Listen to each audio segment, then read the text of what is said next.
जीवन का सत्य, ट्रूथ ऑफ लाइफ। बुद्ध के संग सबके लिए खुले रहते। बुद्ध संग का अर्थ है जो भी व्यक्ति बौद्ध भिक्षु बनकर बुद्ध के साथ रहना चाहता हो, बौद्ध की शरण में जाना चाहता हो। कुछ लोगों को बुद्ध सहज ही स्वीकार कर लेते और संग में रहने की अनुमति दे देते हैं, पर कुछ व्यक्तियों को वो कह देते हैं कि जाओ पहले एक रात शमशान में जाकर रहो। इसी तरह एक दिन एक व्यक्ति बुद्ध के पास आया और उसने बुद्ध के संग में शामिल होने की इच्छा जताते हुए कहा, गुरुजी, मैं आपका शिष्य बनना चाहता हूँ। बुद्ध ने कहा, तुम्हें मेरा शिष्य बनने के लिए एक दिन पूरा शमशान में बिताना होगा और वहाँ तुम जो भी देखोगे, जो भी महसूस करोगे, मुझे आकर बताओगे। उसके बाद ही तुम संग में शामिल हो पाओगे। वो व्यक्ति ये सुन घबरा गया। उसने बुद्ध को कांपती आवाज में कहा, गुरुजी, दिन में तो ठीक है, लेकिन रात में शमशान में रहना खतरनाक है। बुद्ध ने कहा, कैसा खतरा? व्यक्ति ने कहा, वहाँ भूत प्रेत होंगे, वो मुझे पकड़ लेंगे और जान से मार देंगे या जीवन नर्क बना देंगे। भूत प्रेतों का खौफ उस व्यक्ति के चेहरे पर साफ दिख रहा था। पर बुद्ध ने कहा, क्या तुमने भूत प्रेत देखे हैं? व्यक्ति ने कहा, नहीं, पर मैंने सुना बहुत है और कुछ ऐसे लोगों को जरूर देखा है जिनमें भूत आ जाते हैं और उन्हें परेशान करते हैं, अजीब अजीब हरकतें करते हैं। इस पर बुद्ध ने कहा, फिर तो अब तुम्हारे पास ये सुनहरा अवसर है ये जानने के लिए कि क्या वाकई भूत प्रेत होते हैं या नहीं। तुम एक रात शमशान में व्यतीत करो। वहाँ अगर तुम्हें कुछ ऐसा लगे कि वहाँ भूत है तो देखना कि वो कैसा दिखता है, और यदि ऐसा कुछ ना हुआ तो तुम ये जान पाओगे कि भूत प्रेत जैसी कोई चीज नहीं होती। इस तरह पूरी रात तुम जो भी अनुभव कर पाओ वो सुबह मुझे आकर बताना। बुद्ध की बातों से वो व्यक्ति जिज्ञासु हो जाता है। व्यक्ति बोला, ठीक है गुरुजी, मैं एक पूरा दिन और रात शमशान में गुजारूंगा। बुद्ध ने कहा, ठीक है, अभी तुम स्नान कर लो और आश्रम में जाकर भोजन करके आराम करो। कल सूर्य की पहली किरण के साथ ही शमशान पहुंच जाना। व्यक्ति के जाने के बाद बुद्ध ने अपने 4 शिष्यों से कहा कि वो व्यक्ति कल शमशान जाएगा, तुम उसके पीछे जाना और उस पर नजर रखना, पर ध्यान रहे उसे भनक भी ना लगे कि कोई उस पर नजर रख रहा है। अगले दिन सुबह होते ही वो व्यक्ति शमशान पहुंच गया। बौद्ध भिक्षु भी उस व्यक्ति का पीछा करते हुए एक जगह छुपकर उस व्यक्ति पर नजर रखने लगा। जब तक दिन था तब तक वो व्यक्ति शमशान में इधर उधर घूमता रहा। उसे खास वैसा कुछ भी अनुभव नहीं हुआ, लेकिन जैसे जैसे सूर्यास्त के साथ अंधेरा घनता जा रहा था, उस व्यक्ति की धड़कनें बढ़ती जा रही थी। किसी तरह उस व्यक्ति ने पूरी रात शमशान में गुजार ही ली और सुबह होते ही वो बुद्ध के पास पहुंच गया। बुद्ध ने व्यक्ति से पूछा, बताओ, शमशान में कैसा समय व्यतीत हुआ तुम्हारा? क्या अनुभव किया, क्या क्या देखा? व्यक्ति बोला, गुरुजी, जैसे ही मैं सुबह सुबह शमशान पहुंचा तो वहां कुछ घंटे बाद मुझे कुछ लोगों की भीड़ शमशान की ओर आती दिखाई पड़ी जो एक अर्थी लिए आ रहे थे। मैंने जब उन लोगों को ध्यान से देखा तो उनमें से कुछ लोग बेहद दुखी, कुछ लोग सामान्य और कुछ लोग बेहद खुश थे। वो लोग उस मृत इंसान के बारे में बोल रहे थे कि इस व्यक्ति ने बहुत अच्छे कर्म किए हैं, बहुत किस्मत वाला है ये। इसके बाद उस मृत बुजुर्ग के बेटे ने अपने वृद्ध पिता को चिता को अग्नि दी। अर्थी के साथ शमशान आए लोग कुछ देर वहीं खड़े रहे। चिता प्रचंड अग्नि की लपटों से धू धू करके जलती रही। सभी लोग मायूस खड़े जलती चिता को निहार रहे थे। जैसे जैसे चिता की अग्नि मंद पड़ने लगी, वहां मौजूद लोग भी वहां से जाने लगे।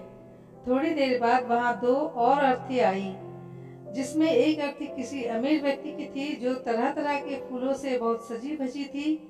उस अर्थी के पास बहुत से लोग भी थे और दूसरी अर्थी एक गरीब व्यक्ति की थी जो बेहद साधारण सी थी और उसके आसपास गिने चुने ही लोग थे। अमीर व्यक्ति की चिता चंदन की लकड़ी पर जलाई गई, जबकि गरीब व्यक्ति की चिता साधारण लकड़ियों पर जलाई गई। पहले अमीर व्यक्ति की चिता को जलाया गया क्योंकि वो अमीर था। उसके बाद गरीब व्यक्ति की चिता जलाई गई। दोनों व्यक्तियों की चिताएं जब जल गई तो सभी लोग शमशान से चले गए, लेकिन मैं वहीं खड़े चिताओं को देखता रहा। अब बुद्ध ने कहा, तुमने उनकी चिताओं को देखकर क्या समझा, क्या अनुभव किया? व्यक्ति ने कहा, गुरुजी, दोनों की चिताएं समान थी। दोनों के ही शरीर उन चिताओं में समान तरीके से ही जले। उसके बाद जब सब कुछ जलकर राख में बदल गया तो वो राख भी एक समान ही थी। गुरुजी, उसके बाद वहां पर एक औरत की अर्थी आई। उस औरत का पति बहुत दुखी था, फूट फूट कर रो रहा था। अर्थी के साथ शमशान में आए बाकी लोग भी बहुत दुखी थे। वो सभी उसके पति को सांत्वना दे रहे थे। बुद्ध गुरु, मैंने उसमें देखा कि बहुत से लोग काफी ज्ञानी थे, तो ज्ञान की बातें कर रहे थे। मैंने ध्यान से उनकी बातों को सुना तो वो बोल रहे थे कि अर्थी की सवारी करते हुए मृत होकर एक दिन तो सबको यहाँ आना ही है।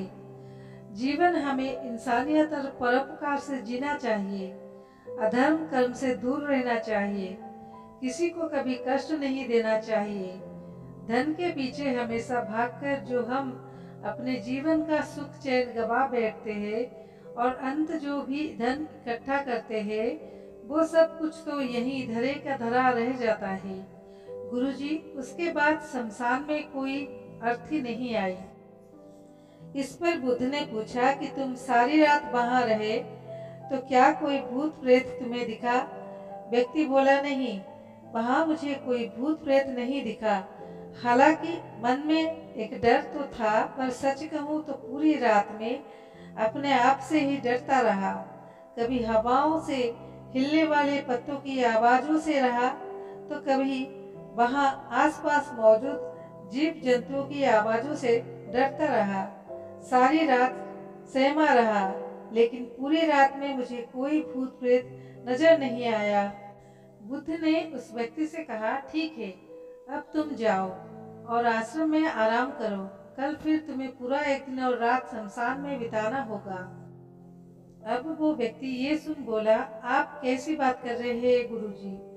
आपकी ही कहने पर आज पूरा दिन और पूरी रात मैं शमशान में पड़ा रहा। वो समय मैंने कैसे गुजारा मैं ही जानता हूँ। अब मैं दोबारा वहाँ नहीं जाऊँगा। बुद्ध ने कहा, देखो, जो खास चीज तुम्हें वहां जाकर मिलनी है वो तुम्हें अभी तक नहीं मिला है। जब तक वो चीज तुम्हें नहीं मिल जानी है, तुम्हें संघ में शामिल नहीं कर सकता। तुम एक दिन और वहां रुको, तुम्हें वो अवश्य मिल जाएगी। व्यक्ति बोला, ठीक है, मैं कल एक दिन और रात और व्यतीत कर लूंगा शमशान में। अगले दिन सुबह वो व्यक्ति बुद्ध का आशीर्वाद लेकर फिर से शमशान पहुंच गया। एक पूरा दिन और रात बिताकर वो व्यक्ति अगली सुबह फिर बुद्ध के पास पहुंचा, लेकिन इस बार उस व्यक्ति के चेहरे पर एक अलग ही तेज था। एक अलग ही खुशी झलक रही थी, मानो उसे वो चीज मिल गया हो। लेकिन बुद्ध उसके मुंह से सुनना चाहते थे, इसलिए बुद्ध ने एक ही सवाल पूछा कि क्या तुम्हें वो चीज मिली?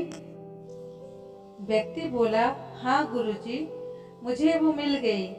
बुद्ध ने पूछा कि बताओ, तुम्हें वहाँ क्या मिला?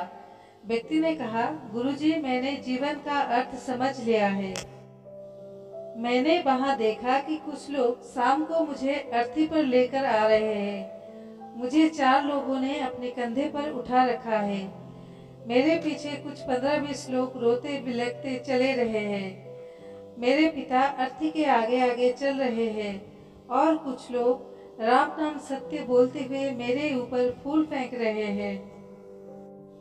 मेरे सभी रिश्तेदार बहुत दुखी हैं। भीड़ में मौजूद कुछ लोग तो सिर्फ दुखी होने का नाटक कर रहे हैं। कुछ लोग मेरे पिता को सांत्वना दे रहे हैं। तभी कुछ देर बाद मेरी अर्थी को जमीन पर रख दिया गया और मेरे शरीर को उठाकर चिता पर लिटा दिया गया। मैं ये सब दृश्य अर्थी पर लेटे हुए देख रहा था। मैंने उस अर्थी से उठना चाहा, पर उठ नहीं सका। मैं सांस लेना चाहता था, पर सांस नहीं ले पा रहा था। मैं पूरी तरह से असमर्थ और विकलांग की तरह था, क्योंकि मेरे अंदर सांस नहीं थी। मैं अपने पिता को गले लगाना चाहता था, लेकिन मैं उठ नहीं सकता था। मैं भाई को गले लगाकर ये कहना चाहता था कि तुम अपना और माता पिता का ध्यान रखना। घर व परिवार की जिम्मेदारी अब तुम्हारे ऊपर है, इसे बखूबी निभाना। इससे मेरी आत्मा को शांति मिलेगी। कुछ समय बाद मेरा मुंह कपड़े से ढक दिया गया और शरीर के ऊपर कई लकड़ियां रख दी गई। मुझे अब कुछ भी दिखाई नहीं दे रहा था। फिर उसके बाद मुझे अत्यंत गर्मी महसूस हुई। मुझे एहसास हुआ कि मुझे अब जलाया जा रहा है। धीरे धीरे लकड़ियों के साथ साथ मेरा पूरा शरीर जलने लगा। मेरा दम घुट रहा था, मैं उठना चाहता था। आखिर अग्नि ने प्रचंड रूप ले लिया और धीरे धीरे मैं भी उस अग्नि में पूरी तरह खो गया। पूरी रात में खुद को ऐसा ही जलता देखता रहा। मैंने देखा कि अंतिम रूप में मैं एक राख बन चुका हूँ। उस पूरी रात ना तो मैं डरा, ना ही मुझे डर का एहसास हुआ। जब आंखें खुली तो एक तीव्र रोशनी मेरी आंखों पर पड़ी। मैंने देखा कि ये तो मैं हूँ, वो भी शरीर के साथ। मुझे बहुत खुशी का अनुभव हुआ। उसके बाद मेरे मन से ना जाने कितने ही भ्रम समाप्त हो गए और मैं आपके पास आ गया। बुद्ध मुस्कुराए और बोले कि तुम अब संघ में शामिल हो सकते हो, क्योंकि तुमने अब ज्ञान रूपी उस चीज को प्राप्त कर लिया है जिससे शरीर को भूलकर स्वयं को जानने की इच्छा होती है। इसी ज्ञान को प्राप्त के लिए मैंने तुम्हें शमशान भेजा था, जहाँ अंततः तुमने ये जाना कि शरीर नश्वर है। नेत्रों से देखने वाली हर चीज नश्वर है। शमशान आने वाला हर व्यक्ति भी ये समझ रहा होता है, पर शमशान से वापस जाते ही वो सब भूलकर पुनः उन्हीं गलत क्रियाओं में लग जाता है, जैसे झूठ बोलना, लूट घसोट, अधर्म, लालच, लालसा, बुराई, क्रोध, अपशब्द, अहंकार, ईर्ष्या इत्यादि नाना प्रकार बुरी भावनाओं से बुरे कर्मों को अंजाम देते हैं। किंतु अब तुम्हारे अंदर ज्ञान का वो चीज अंकुरित हो चुका है, जिसमें हम जीवन को तब तक नहीं समझ सकते जब तक मृत्यु को निकट से देखा वो समझा ना जाए। अच्छे स्वास्थ्य की कीमत वही समझ सकता है जो अत्यंत बीमार हो या जो बहुत लंबे समय से बुरे स्वास्थ्य से जुड़ा रहा हो। ठीक उसी तरह जीवन का महत्व वही समझ सकता है जो मृत्यु से रूबरू हुआ हो या जो मृत्यु को समझ चुका हो, एहसास कर चुका हो। अब तुम्हें सभी चीजों के लक्ष्य बनाकर ध्यान की मदद से स्वयं को और ज्यादा जानना है और ज्ञान की उस सीमा पर पहुंचना है जिसे जानने के बाद कुछ भी शेष नहीं रह जाता। कोई इच्छा, कोई लालसा शेष नहीं रह जाती। मन हर विचारों से मुक्त हो जाता है। सब शून्य में समाहित हो जाता है। मन में जिज्ञासा का कौतूहल शांत होकर ज्ञान रूपी शांति में बदल जाता है। यहाँ से परम शांति, सुख, सुकून का आनंद एवं अनुभव प्राप्त होना प्रारंभ होता है। तो दोस्तों, आज के इस बुद्धदेव की कहानी से क्या सीख मिली, कमेंट करके जरूर बताना। धन्यवाद।